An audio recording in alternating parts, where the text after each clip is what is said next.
What? Why are you shaking your head? You're welcome.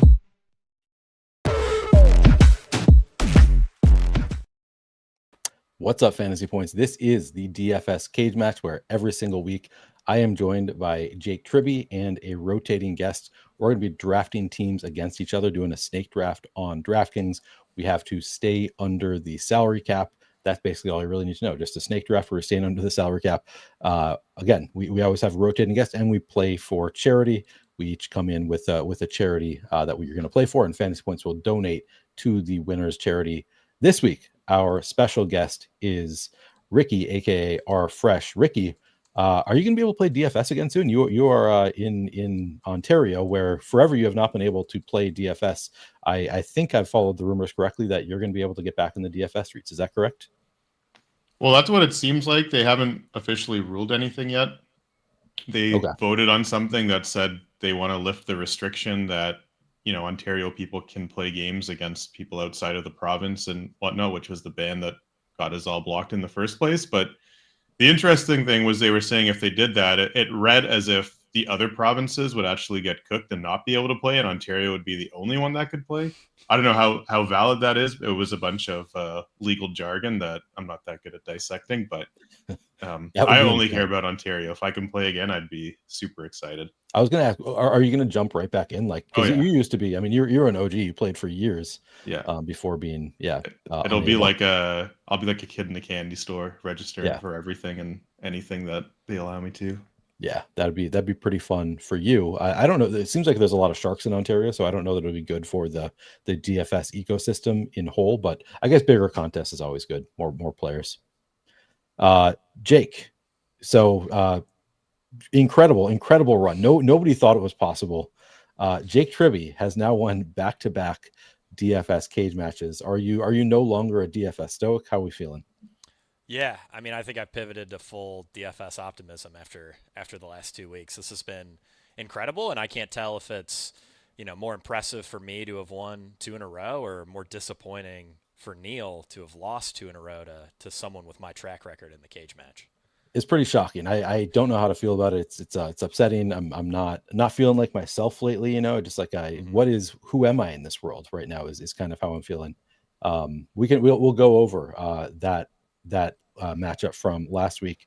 Now, Ricky, as the guest, another thing that I didn't tell you because it's not relevant to our competition is I do ask you to review the team from last week. This is Brick 75's team that he drafted, came in 3rd place. I don't know how well you remember the slate from last week. You don't really need to say much more than a sentence or two about it, but do you see anything you dislike in this lineup? Yeah, I was kind of having some thoughts of constructing a lineup similar to this, where you kind of throw all your chips into one game and do like a mega stack. So I really like the Rodgers with the 3 other players from the game, 1 run back. I think that makes a ton of sense in a format like this, where you just don't want to be right on a lot of you don't need to be perfect, right? So if you just get a stack, you get a bunch of points, you can elevate up, and then you got 2 smash spots at running back there. So I really like that. It's got a lot of the popular plays from last week: Titans D, CMC, Chase, all the guys that people were playing a lot in tournaments, and then just you get the correlation of small field, and it's a shame it came last because it's a really good lineup. It's insane that it got 68 fantasy points out of its 2 running backs and still only put up 112 total. Yeah, the rest of the lineup really let him down. All right, me reviewing my team. You can see pretty clearly I lost by 17 fantasy points after losing Jalen Warren and Emer DeMercado and Kamani Vidal. Just lost all of my running backs to injury in the week. How much would I have won by if I just had one of these running backs stay healthy? So that kind of kills you when you get a total of 13, 16 points out of 3 running backs. Not ideal. I did, however, get 36.5 fantasy points out of Michael Wilson. Got my 24 as expected out of JSN, 13 out of Jameis Winston. Justin Jefferson let me down. That was such a homer pick that there were some spots that I just made mistakes. One of them being at the turn I took Michael Wilson. I thought about doubling up Michael Wilson and Trey McBride, and I thought Jake never takes an expensive tight end. Usually the guests don't. I'll clearly be able to push this, but he projected so much better than all the other tight ends. I should have anticipated that Jake was going to make an exception this week. Generally, I felt okay about my team. Didn't work out, but I think it was a fine team that got my guys. Jake, you got the winner in part because you did take Trey McBride and got 30.5 fantasy points out of him. You went double tight end, which I know you hate to do. Overall, how do you feel about your construction this week? Yeah, another week where Jacoby Brissett just really bailed me out here. Only priced up by $400 on DraftKings, like is once again projecting as an amazing value this week. I don't know why DK wants us to play Brissett every week so badly, but man, as he played incredibly well for Arizona, set the completions record last week. Running backs were fine. Obviously didn't get there were only a couple big running back scores last week, but Dowdle and Chase Brown, did okay. I was pretty heavy on the Seattle Los Angeles Rams game for DFS tournaments. That ended up being a pretty rough one in terms of like raw upside, but Puka getting me 15 was fine. And then really, Christian Watson, Trey McBride, just absolute smashes. Shout out Ryan Heath. Christian Watson ended up being a fantastic tournament play at just 4,400. And then Kyle Pitts, I really just took to fill in salary, and he did about as much as I expected him to do. And of course, the Bears defense shined against your boy, Neil, JJ McCarthy. What's your level of panic on JJ right now? You were Full going on to bat for panic. him. Okay, you were going to bat for him just like a week ago, even. Final straw. It's been like I can make excuses for him every week, and like he's still he's had some good fantasy performances. So like from a fantasy perspective, I still think he's just going to be a hit and miss kind of volatile fantasy asset because he can run a bit. But yeah, it looked really bad last week. That was the first week that I was like, all right, no more excuses. He's just like missing badly, and just couldn't really, like, there were drops. I think Davis tweeted out that looking at the fantasy points data suite, he has had like more than 10% of his catchable balls have been dropped, which is pretty bad considering he has Justin Jefferson and Jordan Addison. But I blame JJ McCarthy for that because I think he's so off the mark so frequently, and then just like rocking it in at them that it's like they're catchable, but also like they're just not used to they're not getting any kind of rhythm because he's just off the mark so frequently, and then he's rocking it in there and catchable, but they're tough because he's throwing it so hard. And I don't know, just I came in with high expectations for JJ McCarthy, high hopes for JJ McCarthy. I still have like high hopes, to be clear. Like he to me looks like he still has a pretty good arm, and maybe he'll figure it out eventually. But yeah, I kind of think what we're seeing right now, I'm not super excited about it. Yeah, he is last in the league. I set the filter at 100 dropbacks minimum. So at 39 qualifying quarterbacks. Last in the league in accurate throw rate. Last in the league in catchable throw rate. Also first in off-target throw rate, which is not good. Some would say that's as bad as it gets. Yeah, it's not good. It is not looking good. And like this week they play the Packers. It's only going to get worse. Everybody's going to be mocking 9 for the next week. So yeah, not an enjoyable time to be a Vikings fan right now. All right, let's get into the charities now. Jake, as noted, you did win. Tell us about the charity you won for Golden Harvest Food Bank. Is that a local to you? Yeah, local food bank by me, something that my girlfriend has volunteered at. She said, quite well run, and glad to get them $100. This is pretty easily the fastest turnaround for me ever with one of my charities. So, Golden Harvest only in for a week, now gone. Hoping to do the same with the new charity this week. Your new charity, which is I'll bring that one up next. It is Lifeline Animal Project. Tell us about Lifeline Animal Project. Yeah, so I was kind of looking into like some other local charities, and Augusta isn't a very large area, so I branched out a little bit. This is actually an animal charity in Atlanta, Georgia, but yeah, it just helps out stray cats, stray dogs, make sure they have a nice place to stay, helps them get adopted. Very cool. I will once again be playing for Healing Hearts Rescue, local here in Minnesota. It's where I got my late dog, Great Rescue, locally here. And then Ricky, going back to Birchway, Niagara, which you played for last year, you're going back to it. Do you want to tell us about Birchway a little bit? Yeah, I just know that my mom is a huge supporter of there and does some volunteer work. So I figured help support the cause that she supports if I do happen to win. Very cool. Good man. All right, let's get into this week's game. So we're going to be drafting teams here, and Ricky, as the guest, you kind of already said where you think you might go, but have you firmed up for sure the draft spot you want to go with? Yeah, I'm definitely going to go third. Okay. And in terms of, I just forget for tracking the teams, are you going to enter my picks on the screen, or how do we do that? Oh, that's right, because you still can't, right? Yeah. So I'll ask Tom to enter for Ricky. I will send the link to Tom, and then Tom can enter his team. Or actually, Tom's also in Canada. Tom, can you play? Otherwise, I'll send it to Trey. But I will. I'll send it to one of our Okay. hosts to do it. Tom, I'm looking at private chat here. Tom says, okay, he's in Winnipeg, should be able to. Okay, good. All right, so Ricky going third. I am going first this week. I went third last week. So luckily, I have given a ton of thought to my pick here, and it's not going to take much time at all for me to tell you guys who I'm taking with the first overall pick, which is, okay, yeah. I think the people really want to see Shadur Sanders here, Neil. What are your Sounds thoughts like a on the good Browns? first pick, honestly. Yeah. I mean, he was, potentially the first overall pick in the draft before he decided, I guess, to tank interviews, or who knows what happened there. But Neil, great prospect. I really think you should take a chance here. Yeah, I'm giving some serious thought to Shadur Sanders. Thank you for that. Oh crap, I have the wrong filter on. So let me make sure that's right. Okay, for just the main slate. I'm looking through the fantasy points projections real quick just to make sure there's nothing. All right, I guess I'll go with. Man, I don't love it though. I really don't love the options at the top. I wish I was going third. I'm gonna go with. I guess I'll just go with Emmanuel Wilson. Oh, all right. He's you got the best value there. Yeah. Yeah, I was hoping to get Emmanuel Wilson. Played basically every snap after Josh Jacobs went down, so 5,300, looking like a really strong value.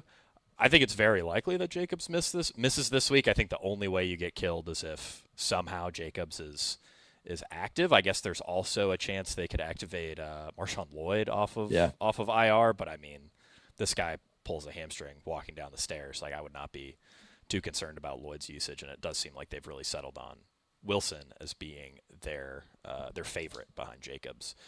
All right. Well, this makes things a little bit trickier for me here. Man, a lot of, like Neil said, a lot of these value options are not great. I'm gonna go with T. Higgins, fresh off of the Jamar Chase suspension. Always seen great volume without Chase, and Joe Flacco is just the kind of quarterback who's gonna pepper his top receivers, and now he's missing one. Yeah. Thank you for hating my pick because you wanted it. I also did think about T. Higgins, so I'll give you the joy of knowing that I thought about taking T. Higgins. I think he's a strong play regardless of whether it's Flacco or Burrow with Jamar Chase out, but then gets even better if Joe Burrow does come back. So yeah, tough to argue with Higgins there. Now, Ricky, you get back-to-back picks here. Have you figured out who you want? Yeah, I think my first pick is going to be Bijan Robinson. I'm going to flag plant him this week and hopefully get some good running back points. And my second pick, I'll go for a little bit of value and threw some projections together, and I got actually, I don't love that pick now that I'm looking at it. I got a kind of tough here. I'm gonna go with the Robinson correlation and go Wan'Dale Robinson. No, gotta go the double Robinsons. I like it. A lot of people don't know about the It's the unknown correlation. Yeah, it's a fun one. A little bit of sort of value with Wan'Dale. For a 3-man, like, you'd expect him to be targeted quite a bit. So like a lot of people don't like playing him in tournaments because he doesn't, have a ton of splash plays in his history, but like makes for a good cash game play just through the target volume, rack up those PPR points. Yeah, I think he's been like almost around 10 the last 3 games, right? And they should be he's been targeted pretty heavily. Negative game script, I would imagine. So Yep, 11, 11, and 9 the past 3 games. So yeah, that makes a lot of sense. His All right. downfield role is also, I think, just like a little underrated. I had a stat Yeah. last week that he has as many deep targets as AJ Brown prior to week 11, which is pretty wild. I think, regardless of who's at quarterback, I'm wish casting for Jameis, but I think we probably get Jackson Dart. Wandale is a solid pick, especially for this format. I'm going to prevent Neil from getting the double last name correlation. I'm going to go with Michael Wilson here Oh, at wide receiver. Michael Wilson, it only took him one game to have, as the lead wide receiver, to have a better game than Marvin Harrison has had in his entire life. So what does that say about our boy Marvin Harrison? Might actually say more about Jacoby Brissett, but still pretty incredible outing last week for Michael Wilson. Jags secondary has not been great second half of the season. yeah, Mike Wilson just projecting really well. I hate it so much because first of all, I didn't play him that much in DFS last week because it's like, what is he in his 4th year, at least 3rd year now, and he's never been good. So it's like, okay, he's going to be the chalk as a guy who has never really done much in his career when he's been the top receiver there for at least 1 year. So like I didn't play a ton of it in DFS, and then he just went completely off, and now he projects incredibly. I don't know if you saw, he is in my eliminator matchup, which we're getting to the point where it's like advancing this week is an extra $3,000, and the next week could be $5,000. I am an underdog this week, despite having one of the best teams I think in the field. I'm playing against a team that has Michael Wilson, which is the most frustrating thing. Oof. He's gonna put up so many points against me. I hate it so much, but I think it's a good pick here. All right, it is back to me for my pick now. I see somebody in the comments brought up AJ Brown as being too cheap. That is not the direction that I'm going to go, but I think I'm going to go double Eagles against this Dallas defense. I'm going to go with Devontae Smith against the zone heavy Dallas defense. I think is going to outproduce AJ Brown this week at $300 cheaper. And then I'm also going to go with Saquon Barkley. I think he hasn't been great this year, but I think if he's ever going to break out, I think this Dallas defense, even with some improvements that they've made, it's a good spot for Saquon Barkley. So I'm going to go with Devontae Smith, Saquon Barkley, and send it back to Jake. Yeah, Saquon was one of the guys who really jumped out at me this week just looking through stuff. Only, 76, 7,500, and Dallas defense has given up the second highest explosive play rate to opposing running backs this season, which is pretty big for Barkley because to me it looks like the same guy he was last year. It's just been worse offensive line play, hasn't had the lanes he needs to rip off those 40, 50-yard touchdowns. Should be able to get that against Dallas. I mean, I know they did add Quinnen Williams, but still sets up as a really great spot for everybody in this Eagles offense. All right, this is not great. I really don't like a lot of these running back and wide receiver plays this week. I'm going to go with the cheapest guy. Let me make sure Pacheco did not practice today. He did not. He did actually, full practice. Wait, what? Yeah, that's what I'm seeing on RotoWire right now. Is that fake news? No, I think that's right. I think I saw Okay, it. I misread it. Well, Earlier. I thought. Okay, So maybe I was just trying to mislead Jake. You never know. After Jake wins, I'm just looking for angles. Okay, well that saved me from a potentially disastrous pick. I'm gonna go with, I guess, the next best option at running back, who's relatively cheap, in Chase Brown, and just load up here on the Bengals. Chase Brown has been getting peppered with targets with Joe Flacco, and even if it ends up being Burrow this week, which I do just find a little unlikely. I mean, the Bengals season is pretty much over. I'm not sure you really want to risk Joe Burrow. Yeah, even if it is Burrow, the offense should be better, so that'll make up for the lack of targets. It's a tough matchup, but the usage is just so good with no P. Ryan, who I am fairly confident did not practice today. I see a doubtful tag on him on DraftKings, but I'll look at the notes for you. I won't just declare things. Yeah, P. Ryan is doubtful for Sunday's game against the Patriots. Ben Baby. Do we trust a guy named Ben Baby? I give full trust to anybody named Ben Baby. Ben Baby is our number one Bengals correspondent. He lives at that outdoor practice field that they have. It's great. Good for him. All right, Ricky, it's back to you. Have you found another Robinson to draft? Not yet. I'm still searching for the other Robinson, but this is kind of tough on the spot. But I think I might go down this path and see if I can find some value later. I'm gonna go. I'm gonna go St. Brown.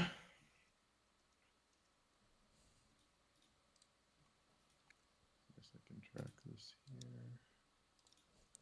That's a pick that I really like. I think Lions in general are going to be just all fantastic plays this week. Always want to play them at home. Their implied totals 30, 30 and a half. It's massive.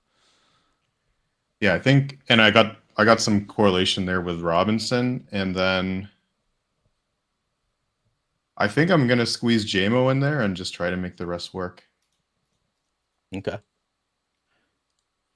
I'll be JMO interested to it see is. where JMO's tournament ownership comes in this week because he's going to project all right, but he's run pretty hot relative to his usage last couple of weeks. He's at like 22, 23 fantasy points per game on 12 expected fantasy points per game.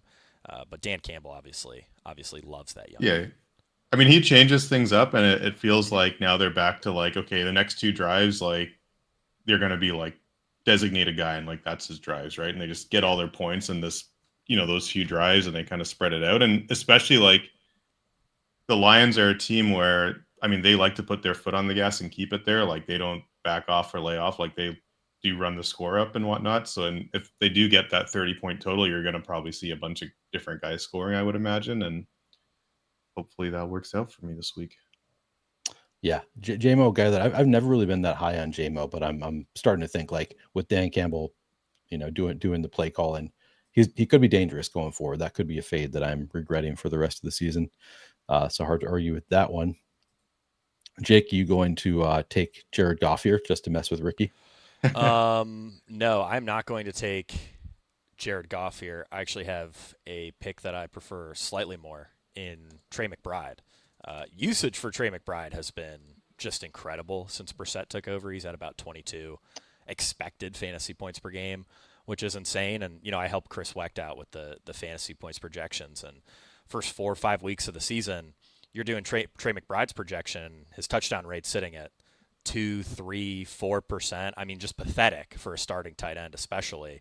Now we've got Trey McBride at like a 7.5%, 8% touchdown rate. That's alpha tight end territory. The volume's always been there. He just needed a quarterback who was taller than 5'6" to throw him the ball so that he could score touchdowns. Yeah, very, very helpful getting Jacoby Brissett in there for Trey McBride. All right, back to me. 52.66 left per player.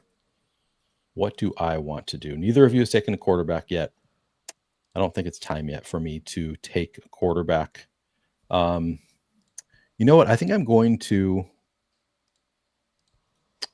Man, that's tough. There's some good options here. I am going to anti-correlate with Ricky, and I'm going to go with Jahmyr Gibbs with my first pick. Kind of expensive, 8,300, but I think I can make it work. Oh shit, I'm down to one running back position. Do I really want to do that? I'll do it. I'll do it anyway. I already said it, so I'll do it. I will say, Neil, Gibbs' snap share has been fantastic last couple weeks with Campbell calling plays. I believe this past week he was at 71, 72%, which is his highest ever in a game with a healthy David Montgomery. So pretty solid usage here for Gibbs. And like if you get mid-range RB1 usage for Jahmyr Gibbs, you're going to get high-end RB1 production because he's just so damn efficient and the offense is so good. Yeah. Dan Campbell did say today that he wants to get more carries for David Montgomery. So they're always saying that. Like every they time always- people every- start literally getting all the time. excited about Gibbs, it's always like, oh, but we love David Montgomery here. He's a fan favorite in this building only. Have to remind you, we do have David Montgomery. We're going to use him. Yeah. And then I'm going to go with I need a little value. I like the Jacoby Myers taking over on a bigger role there for the Jaguars. He's 4,700. I think he's a pretty strong value. So I'm gonna throw Jacoby Myers in here as well. Are you worried that he's an inferior player to Parker Washington? Does that concern you at all? It really doesn't. Jacoby Myers has been just great throughout his NFL career. Parker Washington, more of a flash in the pan. We haven't really seen that much from Parker Washington. Jacoby Myers ain't just the alpha there, so no real concerns there. But thank you for wondering. Okay, yeah, of course. All right, to round out my, I've got 2 Bengals players, I've got 2 Cardinals players. I think it's time for me to decide how am I going to stack this up, and we all know I'm going with my boy Jacoby Brissett. Easily the greatest quarterback in Arizona Cardinals history, maybe the greatest quarterback in the history of the NFL. In his 5 starts, he's averaging 23 DraftKings fantasy points per game. That's more than any quarterback on the Week 12 main slate over the full season. That's an insane stat. He's 5,300, just an incredible value. I'm sure he's going to be the cash quarterback this week. Brissett's just an outstanding play. And Jacksonville's a good matchup, too. The price doesn't make sense. He should be 6K, 6,100, something like that at this point. You look at the way that he's elevated the whole offense compared to Kyler, who people thought was a really good quarterback. At one point in time, at least, people really believed in Kyler, and they thought it would be a downgrade for Jacoby Brissett to come in, and that has not been the case at all. Jacoby Brissett elevating the entire offense. So I like the play. Ricky, it's back to you. You've got 44.60 left per pick with a quarterback, running back, tight end, flex, and defense left to go. Do you know who you want? Let me see here. Got to make some decisions here. So, probably don't have to worry about my quarterback going. At least I hope not.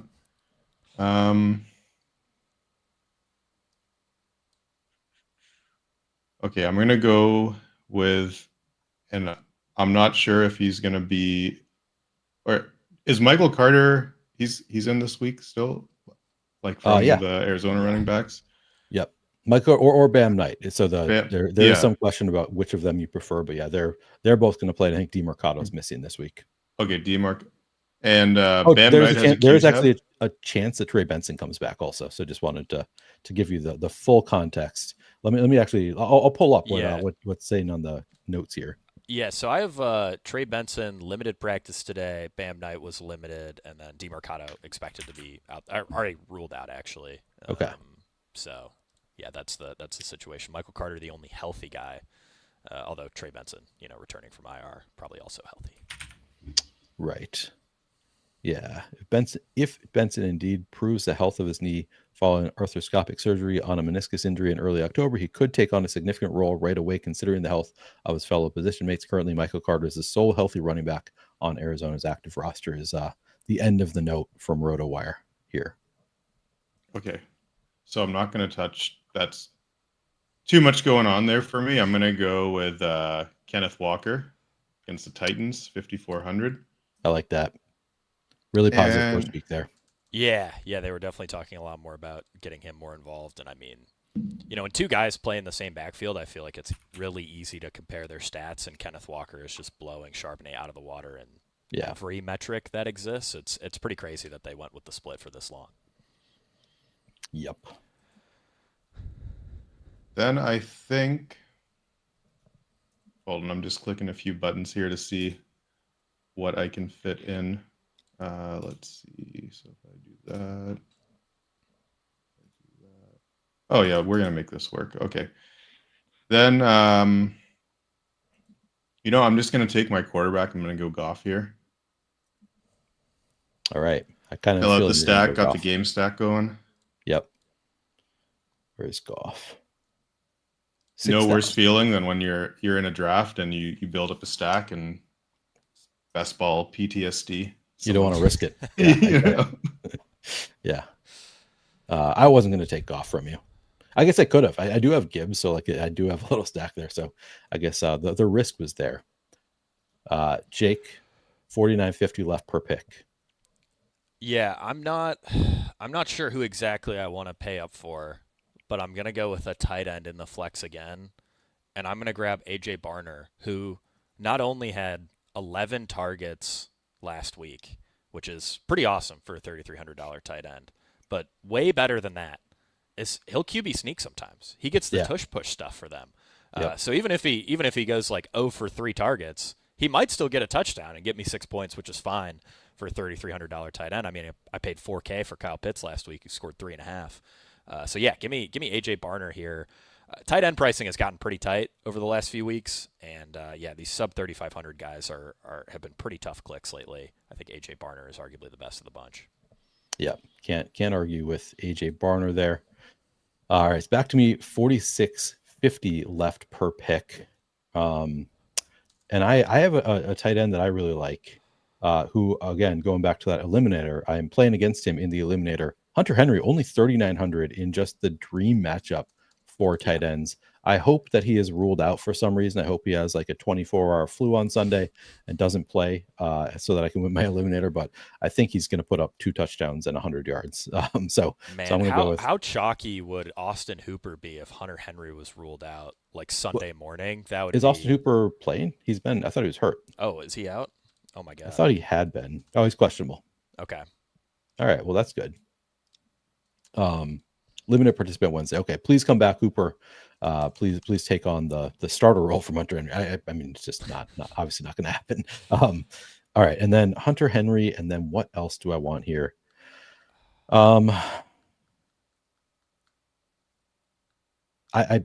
tempted to go with the Patriots receiver, but I don't think that makes a lot of sense. Like I think Diggs is going to face like in the one bad spot for a receiver against Cincinnati is the top dog. So then I could go to like a Kayshon Boutte or Pop Douglas, but I think for a 3-man probably doesn't make enough sense. I probably have enough money left to get somebody better. So I'm going to look for somebody better instead. Not a ton of players that I love that I can fit. Well, actually, let me look at my salary. So I've got 14,700. So if I want to save a spot for Drake May, which I might, so then I would have 800 gets me to 7,800 left. And that's if I want to spend up, which I don't necessarily want to do. There are a lot of really great spend up quarterback options this week between Drake May, Mahomes. We've got Lamar, Jalen Hurts, and like the perfect matchup. So, yeah, plenty of good avenues to go if you do have the salary to spend up at quarterback this week. Yeah, but then I'm not sure if I want to spend up, so I'm going to think about this for a second here. I could go, man. Seahawks defense is 4,000. You don't see that every day. The $4,000 defense. I can't afford that anyway. Packers defense really good against my boy JJ McCarthy. There are some good spend up options at defense. Oh, wait. How much are do I want to do that though? I would be locking myself into a cheap receiver. Yeah, screw it. I'm gonna go Raiders against Shador. Wow. No faith in a great quarterback, a great young man. I have no actual opinion on Shador Sanders, but it's his first NFL start.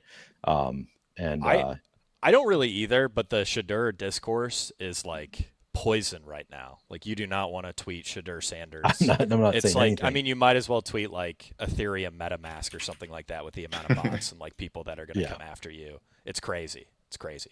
But I think the Raiders have a fairly good defense. I think like they'll be able to pressure Shador Sanders, and I don't know.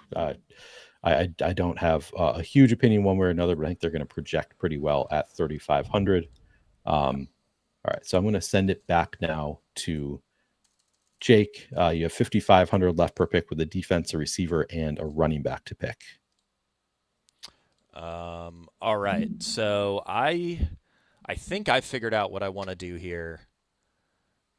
And I'm not sure I can get sniped on really either player. Fingers crossed. But on this spot, I'm going to take Derrick Henry.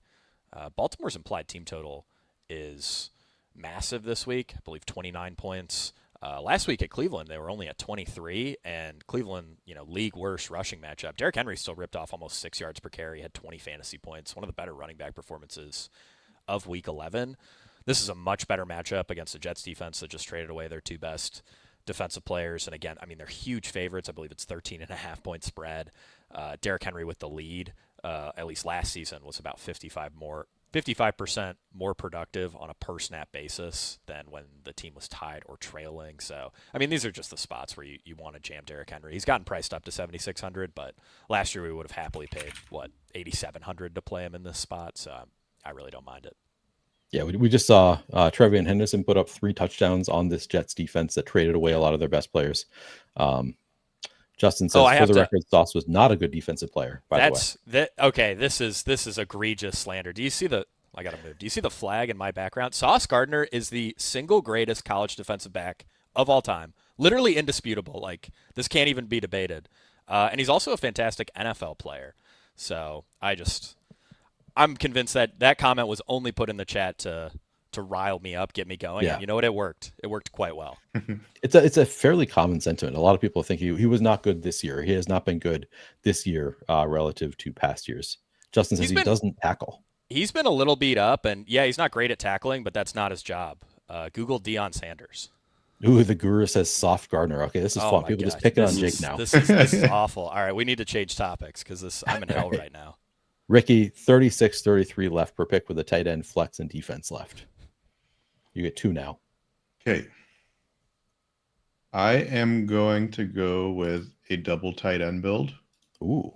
Very nice. I'm going to take Juwan Johnson and Kyle Pitts. All right. Juwan Johnson, Kyle Pitts. Now you'll have 2,600 left for your next pick at defense. Sending it back to Jake, wide receiver or defense here. You have 8,900 left for the 2 positions. Yeah, I'm going to go with the highest projected player that I can afford in Chris Olave here. I could have also gone George Pickens, but that would have pushed me toward a $2,000 Jets defense against Derrick Henry, who I already drafted. I think Olave probably my best bet, but 8 targets for 24 DraftKings points in Tyler Shuck's last start, and New Orleans is actually favored. They have a somewhat respectable team total at like 19.5. We know all the volume is going to Chris Olave, so I think as just a raw value in a 3-man, I think he's a pretty decent bet this week. All right, and then it's back to me, and I have 2 picks to make. One of them being a quarterback, one of them a receiver. So if I go with Drake May, then I'm going to have 4,300 left for my receiver spot. So let me look at the receivers in that price range. Greg Dortch is there. Pop Douglas is 3,800. Correlation. Right. What's that? Get some correlation with Bob Henry and May. Yeah, it's a thought for me. I might do that. I could also go with Hurts. I've already got. Oh, and Hurts is cheaper. Hurts is cheaper than Drake May by 300. So then I would have 4,600 left for a receiver. I could get Shaheed in there, which I don't mind. What is Kayshon Bouttie's price? He's 5,000. Okay. I was hoping that Boutte was going to be a bit cheaper. All right, let me look at the projections now one last time. All right, run the projections in my head. Sorry, Jake. I know that confuses you, but yeah, I'm not looking at anything on the screen. I'm just in my head thinking it's about sort of them. like a Neuralink kind of thing, right? Where you can see the screen behind your eyes, the Excel spreadsheet with all the numbers. Yeah, exactly. Okay. Very cool. You get it. All right. Yeah, I could go Drake May and hope for the big pop. Let me look at also fantasy points per dollar. Interesting. Neil always says that. We get at least like 3 or 4 interestings every show.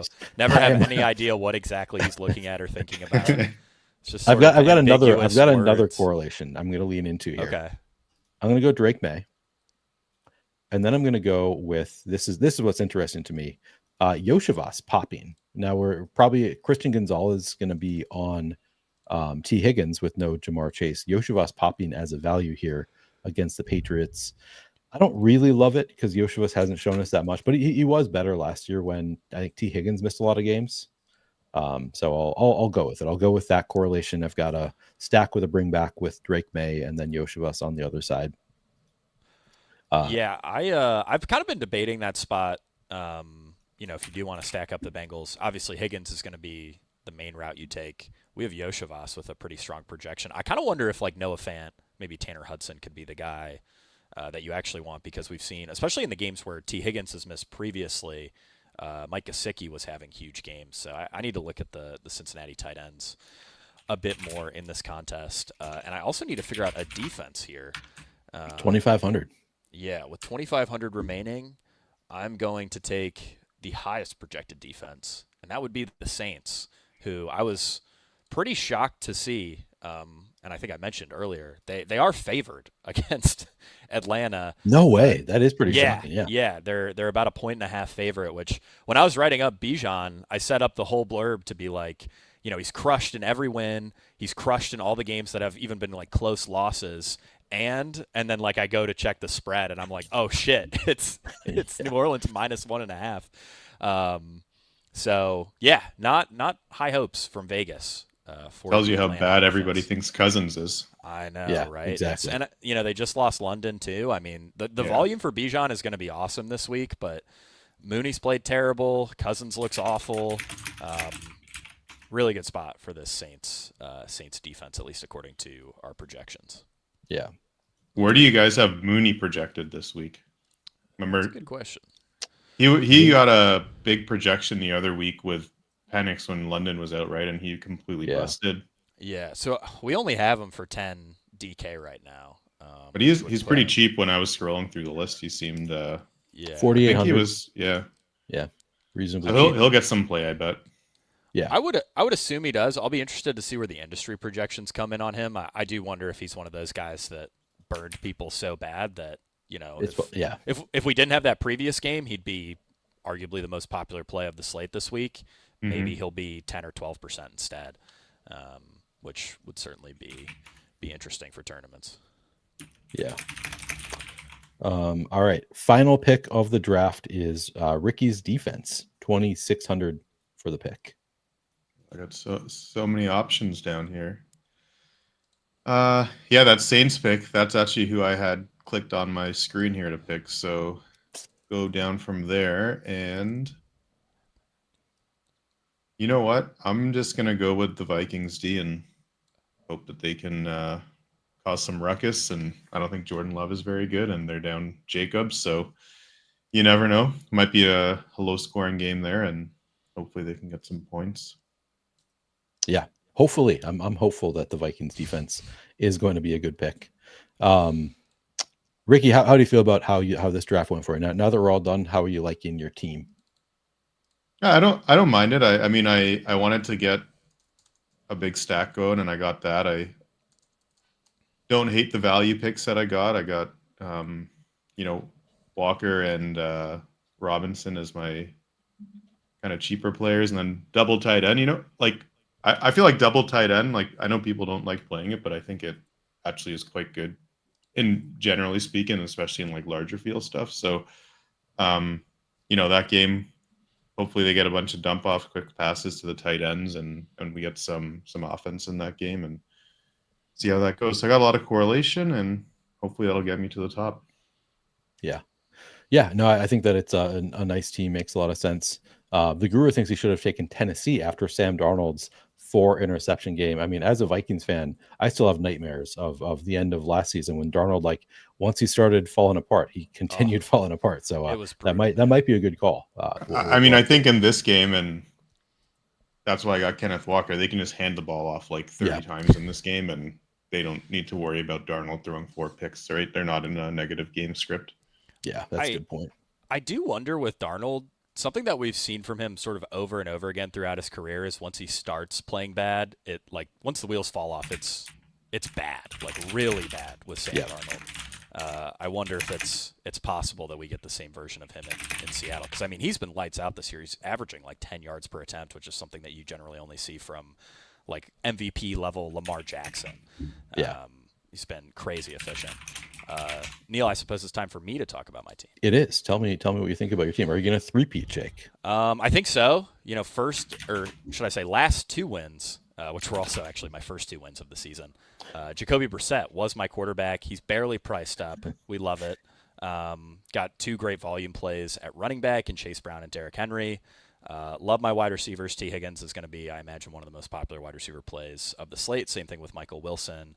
Olave always projects well, especially with no Shaheed on the team. Trey McBride, if he was a wide receiver, he'd probably be priced at like 8,400 this week, and he can finally score touchdowns. And then we have QB Sneak King, A.J. Barner to round things out. And then, of course, the Saints defense, who are somehow favored in this game against Atlanta. Yeah, great team. Excited for the three-peat. Neil, I imagine we'll probably see tears from me next week if I win again, right? I will certainly be bawling my eyes out if you beat me a 3rd time in a row. That would be shocking, though. I can't imagine that happening, so I'm not too concerned about it, especially after I drafted this behemoth of a team with Drake May stacked up with Hunter Henry, a bringback of Andre Yoshevas, Emmanuel Wilson, best running back value, Saquon Barkley, and Devontae Smith going to crush against Dallas. Jacoby Myers, nice value at 4,700. Jahmyr Gibbs going to put up all the points for Detroit, and then, of course, we're going to have Shedeur Sanders also seeing ghosts this week against this Max Crosby-led Raiders defense. So I'm feeling good about my team as well. All right, we're going to get out of here. But before we do, Ricky, anything that you want to say? Do you want to tell people about the prop shot or anything else before we get out of here? Yeah, sure. I mean, if anybody's into prop betting and you're looking for market-based betting or you want to do some simulations, head over to the prop.shop. We just launched an odd screen this year, so kind of a different style of betting if you prefer that. And hop in the Discord if you have any questions, and happy to talk to you guys through using the product. Very cool. Jake, how about you? Anything coming up for you? Yeah, I will be on Cashing Points with Grant Barfield and Ryan Heath, going game by game, talking through the Week 12 DFS slate at 7 p.m. on Friday. That'll be over at the Fantasy Points YouTube channel. And then I'll also help Scott Barrett out with his weekly slate breakdown article. That goes up Saturday mornings. And then Scott and Neil get together to complain about the notes that I left in that Google Doc for Outside the Box on Saturdays as well. That is right. I will be back on Saturday with Scott Barrett to complain about Jake on Outside the Box, talk about the main slate as well. Tomorrow I'll have an article out at Fantasy Points on the Thursday night football game. I'll also be live on my YouTube channel twice tomorrow, the Flaniverse, first in the afternoon, breaking the whole thing down with Adam Scherer. And then before lock, after we get inactives, I'll be back on my channel doing another breakdown, making my lineups on the screen, all that good stuff. So you can check me out there if you're going to be playing some Thursday night football showdown. All right. Thank you, Ricky, for joining us. Thanks, Jake, as always. And thank you all for watching us. Good luck this week, everybody, and we'll see you next week. What? Why are you shaking your head? You're welcome.